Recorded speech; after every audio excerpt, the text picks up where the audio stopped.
예, 안녕하세요. 세뇌탈출입니다. 뭐 이제 사실은 각이 다 나와서 제가 폐업을 해야 될 것 같아요.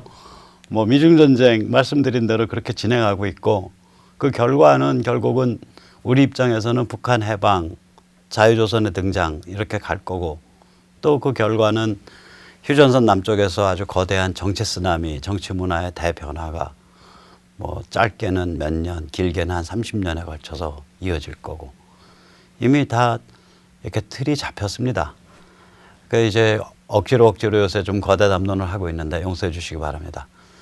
이렇게 틀이 잡혔음에도 불구하고 이 우리나라 지금 언론이나 이 정치권, 자유한국당, 야권 여기가 정말로 참 실망스럽게 짝이 없어요. 오늘 좀 그거부터 좀 살펴보시죠. 홍준표가 이게 간첩이거나 간첩과 다름없는 자이거나 혹은 세계 질서, 세계 정세를 전혀 모르는 자, 이런 소리를 했어요. 유시민하고 뭐 노닥거리는 건 좋아요. 6월 3일 날 유시민이랑 썰전을 했는데 거기서 홍준표가 뭐라 그랬냐. 남북 핵 균형을 맞추고 나서 핵 군축을 하자. 그러니까 한마디로 남북 핵 쌤 오케이 게임 하자 이 소리예요. 이 홍준표에 대해서 제가 자꾸 이렇게 말하자면 시비를 붙는 까닭은 이 사람이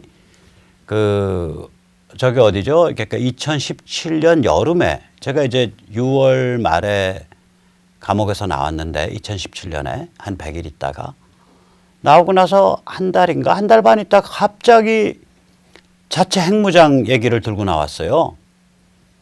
그래서 그러니까 또 이 홍준표 지지한다는 또 제야 태극기 부대 일부 이런 쪽은 또 그거를 막 홍보를 하고 다니고 난리가 아니었어요. 그래서 제가 그때 이 자유한국당 쪽에 사람들한테 물어봤어요. 저게 어떻게 당론이 됐냐 그랬더니 공식적으로 당론으로 채택하는 어떤 심사숙고한 프로세스가 없었다는 거예요. 그냥 혼자서 당론이라고 주장하고 밀고 나가는 거라 그러더라고요.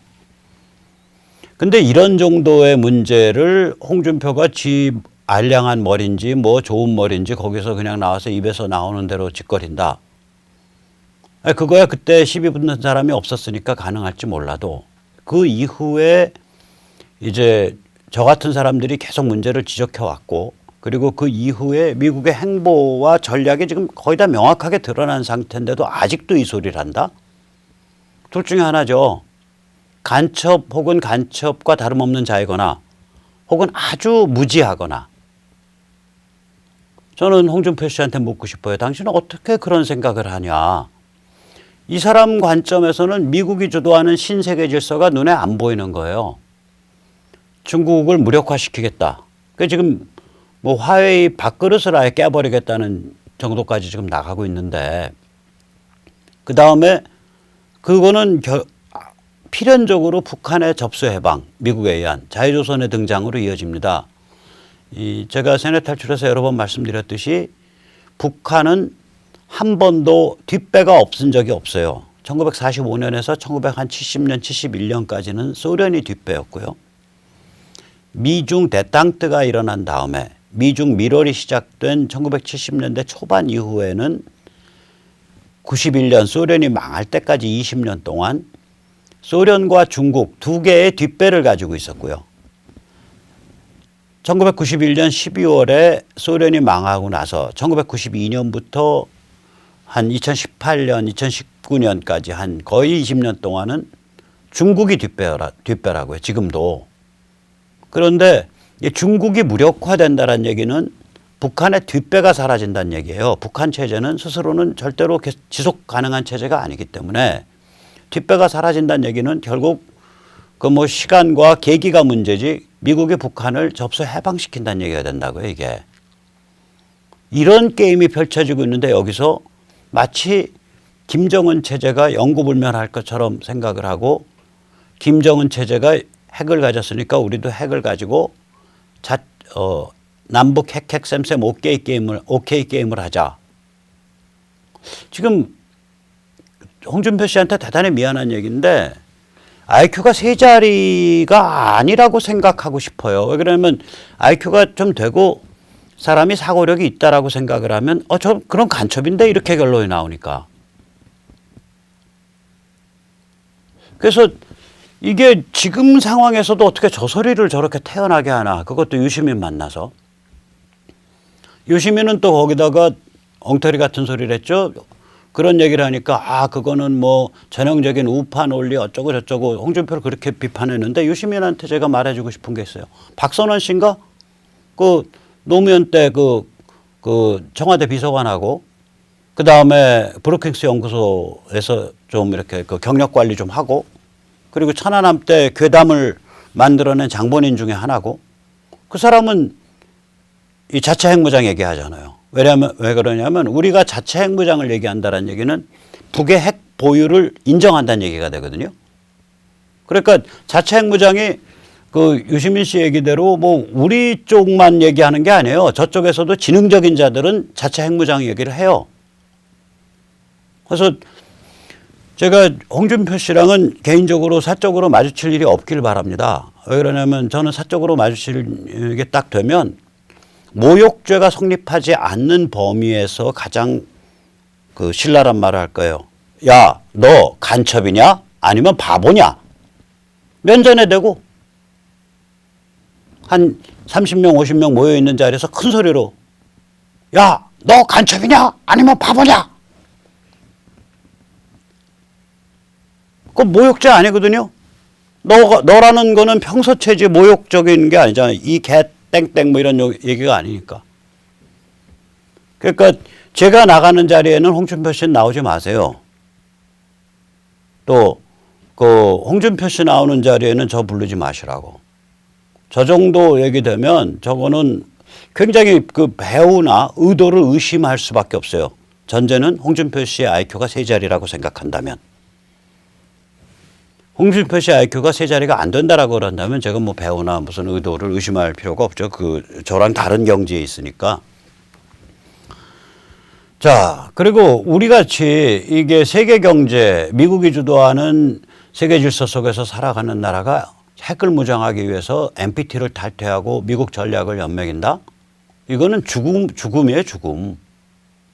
아니, 혼자 망하시라고 홍준표 씨는 왜 끌고 들어가서 망하려고 그러나? 이게 야당의 당대표를 얼마 전까지 했고 가장 중요한 시기에 야당의 대통령 후보를 했다는 자가 이 정도 얘기밖에 못한다는 얘기는 굉장히 심각한 사안입니다. 그러면 새로운 당대표 된 황교안은 좀 나을까요? 황교안은 또 안드로메다에 가서 서식하고 있어요. 그래서 앞으로 별명이 황드로메다가 되게 생겼어. 제가 보기에는. 황드로메다. 이 안드로메다에 산다는 뜻은 생각이 영 딴 데가 있다. 현실 모른다. 황교안이 JTBC인가 중앙일보랑 이거 하면서 타블렛 판결을 존중하며 논란을 야기해 송구하다.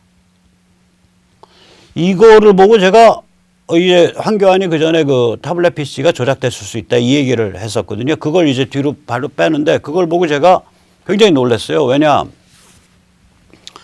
타블렛 자체에 대한 제대로 된 판결은 존재한 바 없습니다. 심지어 최순실 판결에서는 타블렛 PC는 언급이 안 됐어요. 왜 그러면 타블렛 PC는 증거로 채택이 안 됐으니까. 그러니까 증거로 채택이 안 된 거에 대해서 재판부가 왈가왈부하는 것 자체가 웃기는 짓 아니에요. 그런데 박근혜 1심에서는 재판부가 그 짓을 저질렀어요. 증거로 채택이 안 된 타블렛 PC에 대해서 박근혜 대통령 1심 판결에서 그 타블렛 PC는 그 조작이 아니다라고 1심 판결문에 써 있다고요. 근데 그건 왜 그렇게 됐냐? 아시다시피 박 대통령 1심 판결 마지막에 변호인이 총사퇴했잖아요. 그러니까 검찰 측 주장을 재판부가 일방 수용해서 그냥 슬쩍 끼워넣은 거예요.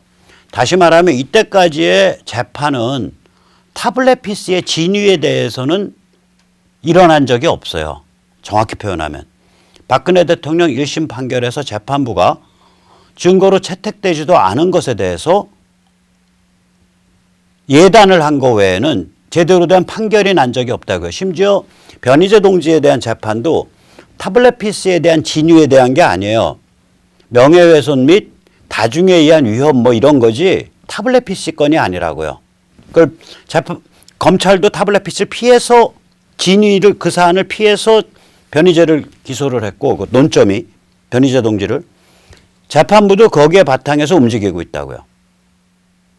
그런데 황교안 씨가 왜 나서서 교통정리하나?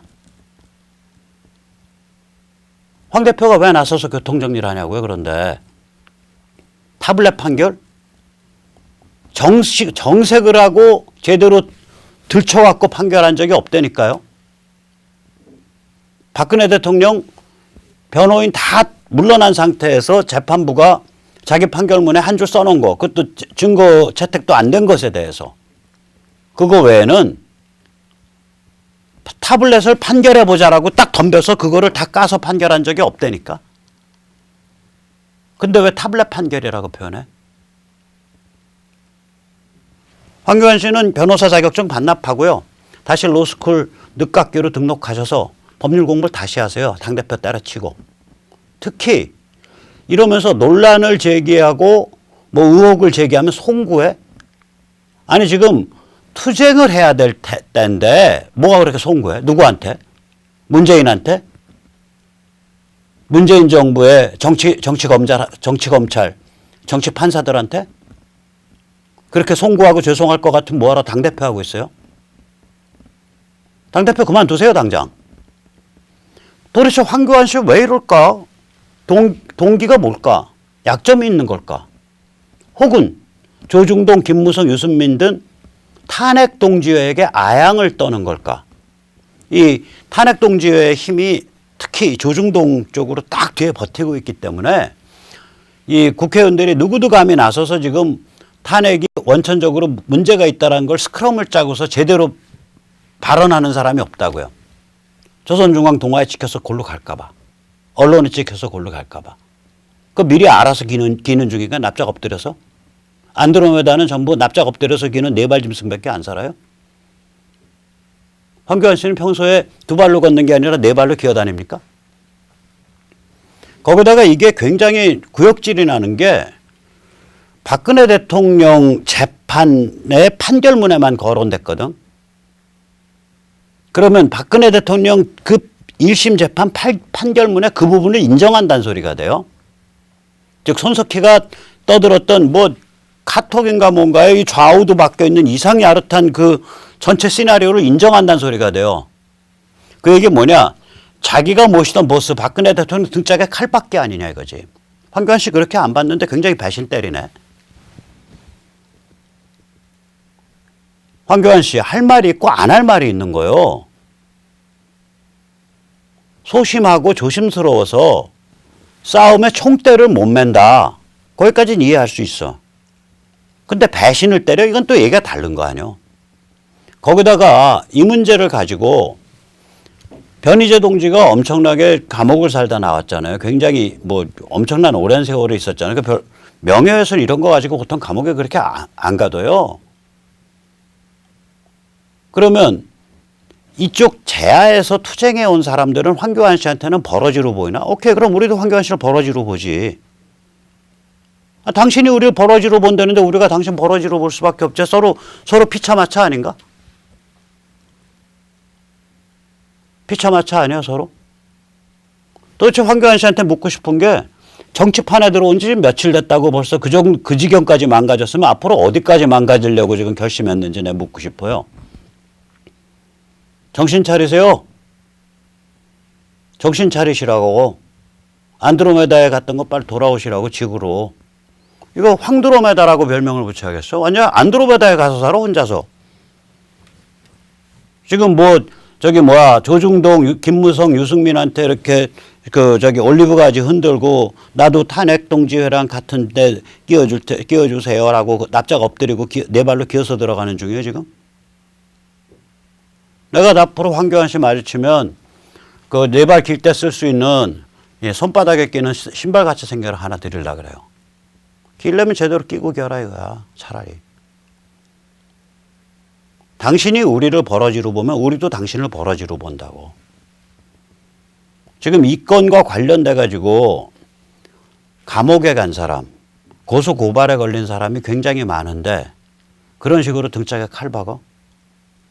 당신이 모시던 보스가 이거가 터지면서 국민들한테 박근혜, 최태민, 악령씌운 최순실 아바타라는 그 국민들한테 저게 박혔음에도 불구하고 그 인식을 박은 그 사건임에도 불구하고 실제로 헌재라든지 혹은 재판 과정에서 이거는 증거로 한 번도 채택이 된 적이 없고 증거로 채택 안 됐다는 얘기는 증거심사도 안 했다는 얘기 아니요. 근데 재판부에서는 그냥 떨렁 1심 때 이쪽에 변호인이 없으니까 최순실 때는 변호인들이 있으니까 그걸 포함을 못 시켰고 박 대통령 때는 변호인들이 총사퇴해야 되니까 재판장 마음대로 쓰죠. 검찰 의견 다 반영해서. 그렇게 돼서 그게 한 구절 들어가 있는 걸 가지고 그렇게 얘기를 하셔? 기본적인 예의, 기본적인 의리가 없나? 그리고 아침마다 일찍 일어나서 기도하면 뭐해? 차라리 악마를 모시고 기도하지. 사람으로서의 기본적인 예의와 의리가 없는데 그리고 재해에서 고생해온 동지들에 대한 배려가 없는데 기도하고 성경책 봐서 뭐하냐고. 악마상을 모셔놓고 기도하는 게 더 정직하지. 저 황교안 씨 저렇게 놀면은 곤란해요. 이게 지금 판이 그런 판이 아니야, 황교안 씨. 지금 가서 저기 탄핵 동지의 뒤에 가서 알랑방구 끼면서 줄술 꾼번이 아니요. 지금 당신이 정신 똑바로 차리세요. 자, 이렇게 우리 자한당이나 우리인가 뭐 너인가 모르겠는데 뭐 야당이나 왜 이렇게 다 눈들이 왜 멀었냐, 눈들이. 증상은 첫째, 미국에 의한 중국 무력화를 외면해요, 이 사람들이. 미중 전쟁이 굉장히 심각하게 진행되고 있고 그리고 이건 중국 무력화까지 나간다. 이 진실을 외면합니다. 이제 조금 눈이 뜰라 그러는데 아직도 이 감을 못 잡고 있어요. 이 절절하게. 왜 이걸 절절하게 감을 잡으면 도미노가 일어날 거라는 거 알거든. 도미노는 뭐냐? 중국이 무력화되면 북한이 해방되면서 자유조선 들어오고. 그게 첫 번째 딱. 두 번째 도미노 뭐냐? 휴전선 남쪽 한국에서 정치 쓰나미 일어나서 정치 문화가 완전히 바뀐다. 그게 두 번째 도미노거든. 그러니까 중국 무력화도 외면하고 그 중국 무력화가 가지고 올 도미노 현상도 외면합니다. 이거 어느 정도 외면하는지는요. 어저께 홍콩에서 사상 최대의 천안문 추모 촛불이 열렸어요. 올해가 천안문 30주기 아니에요. 18만 명이 모였습니다. 그런데 보도는 시들해요. 별로 안 다뤄요. 마치 보도하는 태도가 뭐냐. 칸실이 조그맣게 한 줄씩 다루고요. 집중적으로 안 다루. 18만 명이면요. 어느 정도냐면 광화문에서요. 서울역을 지나서 남영동 정도까지가 전체가 다 메워진 거예요. 입추의 여지 없이. 광화문에서 세종로 사거리까지 거기에 입추의 여지 없이 메워지면 그게 한 2만 명 됩니다. 그거의 9배예요. 그러니까 저기 남영동까지 간 거예요. 그게 최소. 그 정도 모였다고 촛불 들고. 촛불 들었잖아요. 보세요. 반중 촛불은 촛불이 아니에요. 그렇게 촛불들 찬양하더니. 거기다 KBS는 제목을 이렇게 뽑잖아. 숨죽인 천안문. 홍콩에서만 집회. 아예 진핑이를 빨아줘요. 빨아줘. 이건 KBS가 아니라 중국 공산당 방송이에요. 이 정도 되면.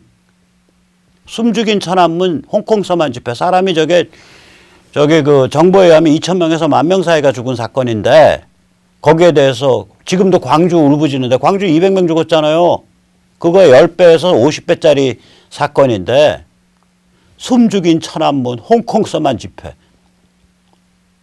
이게 중국 공산당 언론이지 이게 대한민국 언론이 아니잖아요. 이 정도 되면.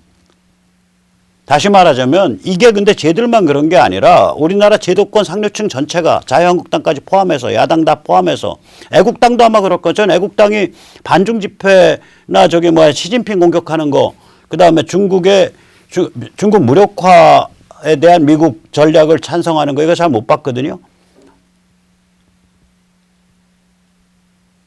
전체가 다 그런 거예요. 미국에 대한 중국 무력화는 외면하는 거야. 그다음에 중국 무력화가 갖고 올 도미노 현상도 외면해버리는 거예요. 도대체 왜 그러냐 이거예요. 이유는 여러 가지일 텐데 한국당의 경우에는 제가 보기에는 탄핵 동지회는 일단 방향선회가 곤란해요. 제도권 상류층이. 조중동, 김무성, 유승민 등은 중국 무력화되면 도민은 일어날 것 같으니까 아예 중국 무력화 자체가 안 일어날 거라고 믿고 싶은 거예요. 그러니까 중국 무력화, 북한 해방, 분단 붕괴, 정치 쓰나미 이거를 염호하는 거예요. 그런 게 일어나기 싫은 거예요. 일어나면. 우리나라 제도권이 그래요. 이른바 우파, 이른바 보수의 그 본산지라는 데가. 왜 친북과 똑같은 거죠. 이 관점에선. 뭐가 달라요? 친북 문재인 586하고 똑같은 거예요. 이게 이제 큰일 난 거예요. 그래서. 지금 다음번에 천안문 추모 집회 홍콩에서 열린 얼마나 살벌한지 보세요. 저 사람들 쫙 촛불 들고 꽉 찼고 낮부터 저렇게 모였고 저거 제대로 딱 스포트라이트 맞춰가지고 보도 안 하잖아. 저 하루 종일 보도했어야 할 사건이거든요. 왜냐? 홍콩이 지금 경기가 바닥이라고요.